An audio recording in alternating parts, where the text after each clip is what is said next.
ತಗರ್ಸೆ ಗಾಣಿಗ ಸಮಾಜ ಸೇವಾ ಸಂಘದ ವತಿಯಿಂದ ಬೈಂದೂರು ಗಾಂಧಿ ಮೈದಾನದಲ್ಲಿ ಗಾಣಿಗ ಸಮಾಜ ಬಾಂಧವರಿಗಾಗಿ 60 ಗಜಗಳ ಕ್ರಿಕೆಟ್ ಪಂದ್ಯಾಟವನ್ನು ಹಮ್ಮಿಕೊಂಡಿದ್ರು. ಗಾಣಿಗ ಸಮಾಜದ ಕ್ರಿಕೆಟ್ ಪಂದ್ಯಾಟವನ್ನು ದೀಪ ಬೆಳಗಿಸುವ ಮೂಲಕ ಚಾಲನೆಯನ್ನ ನೀಡಿದ ಬೈಂದೂರು ಶಾಸಕ ಬಿಎಂ ಸುಕುಮಾರ್ ಶೆಟ್ಟಿಯವರು ಮಾತನಾಡಿ, ಗಾಣಿಗ ಸಮಾಜದವರು ಬಹಳ ಬುದ್ಧಿವಂತರು. ಇಡೀ ಕರ್ನಾಟಕ ರಾಜ್ಯದಾದ್ಯಂತ ಹೋಟೆಲ್ ಉದ್ಯಮಕ್ಕೆ ಒತ್ತನ್ನ ನೀಡಿ ಉದ್ಯಮದಲ್ಲಿ ಯಶಸ್ಸನ್ನ ಕಂಡುಕೊಂಡವರು. ಗಾಣಿಗ ಸಮಾಜ ಬಾಂಧವರು ಹೋರಾಟಗಾರರು, ಕುಶಲಕರ್ಮಿಗಳು ಹಾಗೂ ಪ್ರಾಮಾಣಿಕತೆಯನ್ನ ಹೊಂದಿದವರಾಗಿದ್ದಾರೆ ಎಂದು ಹೇಳಿದರು. ಗಾಣಿಗ ಸಮಾಜ ನಮ್ಮ ಕ್ಷೇತ್ರದಲ್ಲಿ ಭಾಳಷ್ಟು ಜನ ಇದ್ದಾರೆ. ಆದರೆ ಹೆಚ್ಚಿನವರು ಉದ್ಯೋಗ ನಿಮಿತ್ತವಾಗಿ ಬೆಂಗಳೂರಿನಲ್ಲಿ ಹೋಟೆಲ್ ವ್ಯವಹಾರವನ್ನು ಮಾಡಿಕೊಂಡಿದ್ದಾರೆ. ಗಾಣಿಗ ಸಮಾಜದವರು ಅತಿ ಬುದ್ಧಿವಂತ ಜನಾಂಗ. ನಮ್ಮ ಜಿಲ್ಲೆಯಲ್ಲಿ ನಾನು ಹೇಳುವುದಾದರೆ GSB ಜನಾಂಗ ಅತಿ ಬುದ್ಧಿವಂತರು. GSB ಜನಾಂಗದವರನ್ನು ಮೀರಿಸುವಷ್ಟು ಬುದ್ಧಿವಂತಿಕೆ ಹೋಟೆಲ್ ಉದ್ಯಮದಲ್ಲಿ ಬೆಂಗಳೂರಿನಲ್ಲಿ ಇವರು ಮಾಡ್ತಾ ಇದ್ದಾರೆ ಅಂತ ಹೇಳಿದರೆ ತಪ್ಪಾಗಲಿಕ್ಕಿಲ್ಲ.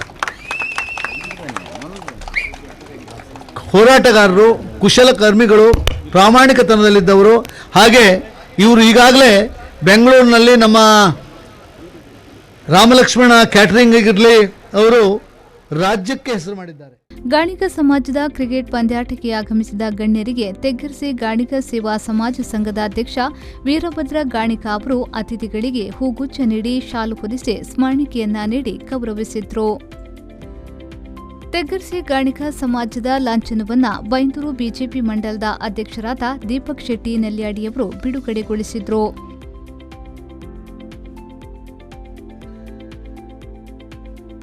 ಬಳಿಕ ಮಾತನಾಡಿದ ಅವರು, ಗಾಣಿಗ ಸಮಾಜ ಇಡೀ ರಾಜ್ಯದಲ್ಲಿ ಹೋಟೆಲ್ ಉದ್ಯಮದಲ್ಲಿ ನಂಬರ್ 1 ಸ್ಥಾನ ಪಡೆದಿದ್ದಾರೆ.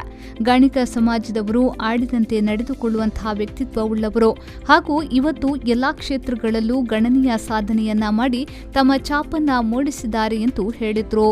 ಒಂದು ಸಮುದಾಯ ಭವನವನ್ನ ಮಾಡಬೇಕು ಅಂತ ಹೇಳಿ ಈಗಾಗಲೇ 50 ಲಕ್ಷ ರೂಪಾಯಿಯನ್ನ ಅವರು ಘೋಷಣೆಯನ್ನ ಮಾಡಿದ್ದಾರೆ. ಈಗಾಗಲೇ 50 ಲಕ್ಷ ರೂಪಾಯಿಯನ್ನ, ಅದು 50 ಲಕ್ಷ ಅಲ್ಲ, ಜಾಗ ಖರೀದಿಯನ್ನು ಮಾಡಿದರೆ ಸರಿಯಾಗಿ ಜಾಗ ಖರೀದಿ ಆದರೆ ಮುಂದಿನ ದಿವಸ ನಮ್ಮ ಶಾಸಕರಾದ ಸುಕುಮಾರ್ ಶೆಟ್ಟಿ ಮತ್ತು ಲೋಕಸಭಾ ಸದಸ್ಯರಾಗಿದ್ದ BY ರಾಘವೇಂದ್ರ ಅವರ ಉಪಸ್ಥಿತಿಯಲ್ಲಿ ಅದನ್ನು 1 ಕೋಟಿ ರೂಪಾಯಿ ಹಣವನ್ನು ಕೊಡಿಸ್ತಕ್ಕಂಥ ಕೆಲಸವನ್ನು ಖಂಡಿತವಾಗಿ ನಾವು ಆ ಕೆಲಸಗಳನ್ನು ಮಾಡ್ತೇವೆ. ಖಂಡಿತವಾಗಿ. ಯಾಕಂದರೆ ತಾವು ಇದಕ್ಕೆ ಸರಿಯಾಗಿರ್ತಕ್ಕಂಥ ಜಾಗವನ್ನು ತಾವು ಗುರುತಿಸಿ ಖಂಡಿತವಾಗಿ ನಾನು ಅವರಿಬ್ಬರು ಜನಪ್ರತಿನಿಧಿಗಳನ್ನ ಕರೆಸಿ ಈ ಸಮಾಜಕ್ಕೆ 1 ಕೋಟಿ ರೂಪಾಯಿಯ ಏನು ಸಭಾಭವನ ತಮಗೆ ಬೇಕಾಗಿದೆ ಅದನ್ನು ಖಂಡಿತವಾಗಿ ಕೊಡಿಸುವಂಥ ಕೆಲಸಗಳನ್ನು ಪ್ರಾಮಾಣಿಕವಾಗಿ ಮಾಡ್ತೇವೆ. ಆದ್ದರಿಂದ ರಾಜಕಾರಣ ಅಂತಕ್ಕಂಥದ್ದು ಭಾಳ ಆಶಯ ಒಂದು ರಾಜಕಾರಣ. ಬೇರೆ ಬೇರೆ ಜನಗಳು ಬೇರೆ ಬೇರೆ ಆಶಯಗಳನ್ನು ಹೊತ್ಕೊಳ್ತಾರೆ. ಯಾಕಂದರೆ ರಾಜಕೀಯದಲ್ಲಿ ಸ್ವಾಭಾವಿಕ. ಅದೇ ರೀತಿಯಲ್ಲಿ ಗಾಣಿಗ ಸಮಾಜ ಹಾಗೆ. ಗಾಣಿಗ ಸಮಾಜ ಅದು ಗ್ರಾಮ ಪಂಚಾಯತ್ ಇರ್ಬೋದು, ತಾಲೂಕ್ ಪಂಚಾಯತ್ ಇರ್ಬೋದು, ಜಿಲ್ಲಾ ಪಂಚಾಯತ್ ಇರ್ಬೋದು, ಅಥವಾ ಶಾಸಕರ ವ್ಯವಸ್ಥೆ ಇರ್ಬೋದು. ಆ ಮಟ್ಟಕ್ಕೆ ಹೋಗುವಂಥ ಒಂದು ವ್ಯವಸ್ಥೆಯನ್ನು ಗಾಣಿಗ ಸಮಾಜ ಮುಂದಿನ ದಿವಸಗಳಲ್ಲಿ ಸಕ್ರಿಯವಾಗಿ ರಾಜಕಾರಣದಲ್ಲೂ ಸಹ ತಾವು ತೊಡಗಿಸಿಕೊಳ್ಬೇಕು ಅಂತಕ್ಕಂಥ ಮಾತನ್ನು ಸಹ ಈ ಸಂದರ್ಭದಲ್ಲಿ ನಾನು ಹೇಳಲಿಕ್ಕೆ ನಾನು ಇಚ್ಛೆ ಪಡ್ತೇನೆ. ಶ್ರೀ ವೇಣುಗೋಪಾಲ ಟ್ರೋಫಿಯ ಪ್ರಥಮ ಬಹುಮಾನವನ್ನು ಸೋಮಲಿಂಗೇಶ್ವರ ಹಾಲಂಬೇರು ತಂಡ ಜಯಿಸಿದ್ದು, ದ್ವಿತೀಯ ಬಹುಮಾನವನ್ನು ಬ್ರಹ್ಮಲಿಂಗೇಶ್ವರ ವಣಸೆ ತಂಡ ಜಯಿಸಿತು. ಕಾರ್ಯಕ್ರಮದಲ್ಲಿ ಬೈಂದೂರು ಬಿಜೆಪಿ ಮಂಡಲದ ಅಧ್ಯಕ್ಷರಾದ ದೀಪಕ್ ಶೆಟ್ಟಿ ನೆಲ್ಯಾಡಿ, ಉದ್ಯಮಿ ಡಾ ಗೋವಿಂದ ಬಾಬು ಪೂಜಾರಿ, ಒಗ್ಗರ್ನ ಗಾಣಿಗ ಸೇವಾ ಸಂಘದ ಅಧ್ಯಕ್ಷರಾದ ಎನ್ ವೀರಭದ್ರ ಗಾಣಿಗ, ಬೈಂದೂರು ವಿಧಾನಸಭಾ ಕ್ಷೇತ್ರದ ಮಾಜಿ ಸಚಿವರಾದ ಗೋಪಾಲ್ ಪೂಜಾರಿ, ಜಿಲ್ಲಾ ಪಂಚಾಯತ್ ಮಾಜಿ ಅಧ್ಯಕ್ಷರು ಹಾಗೂ ಸಹಕಾರಿ ಧುರೀಣರಾದ ರಾಜ್ ಪೂಜಾರಿ, ಗೋಪಾಲಕೃಷ್ಣ ವಿವಿಧ ದೇಶ ಸೇವಾ ಸಹಕಾರಿ ಸಂಘದ ಅಧ್ಯಕ್ಷರಾದ ರಮೇಶ್ ಗಾಣಿಗ, ಬೈಂದೂರು ಗಾಣಿಗ ಸೇವಾ ಸಂಘದ ಮಾಜಿ ಅಧ್ಯಕ್ಷರಾದ ನಾಗರಾಜ್ ಗಾಣಿಗ, ಕುಂದಾಪುರ ಗಾಣಿಗ ಸೇವಾ ಸಂಘದ ಉಪಾಧ್ಯಕ್ಷರಾದ ರವಿ ಗಾಣಿಗ ಅಜ್ರಿ, ಹೋಟೆಲ್ ಶಬರಿ ಸಾಗರ್ ಸಮೂಹ ಸಂಸ್ಥೆಯ ಸುಮಿತ್ರಾ ವೆಂಕಟೇಶ್ ಗಾಣಿಗ, ರಾಷ್ಟ್ರೀಯ ಮಾನವ ಹಕ್ಕುಗಳ ಆಯೋಗದ ಕಾರ್ಯದರ್ಶಿಗಳಾದ ದಿನೇಶ್ ಗಾಣಿಗ ಕೋಟ, ಪತ್ರಕರ್ತ ಮಹೇಶ್ ಗಾಣಿಗ, ಉಡುಪಿ ಆರೋಗ್ಯ ಇಲಾಖೆಯ ಆಲಂದೂರು ಮಂಜುನಾಥ್ ಗಾಣಿಗ, ರವೀಂದ್ರ ಗಾಣಿಗ, ಪ್ರಭಾಕರ್ ಗಾಣಿಗ ಕುಂಬಾಶಿ, ರಾಜು ಗಾಣಿಗ ಹುಳುವಾಡಿ, ನಾರಾಯಣ್ ಗಾಣಿಗ ತೆಗ್ಗರ್ಸಿ, ಸುಬ್ಬಯ್ಯ ಗಾಣಿಗ, ರವಿ ಗಾಣಿಗ ಕೆಂಚನೂರು, ಗೋಪಾಲ್ ಗಾಣಿಗ ಬಂಕೇಶ್ವರ ಹಾಗೂ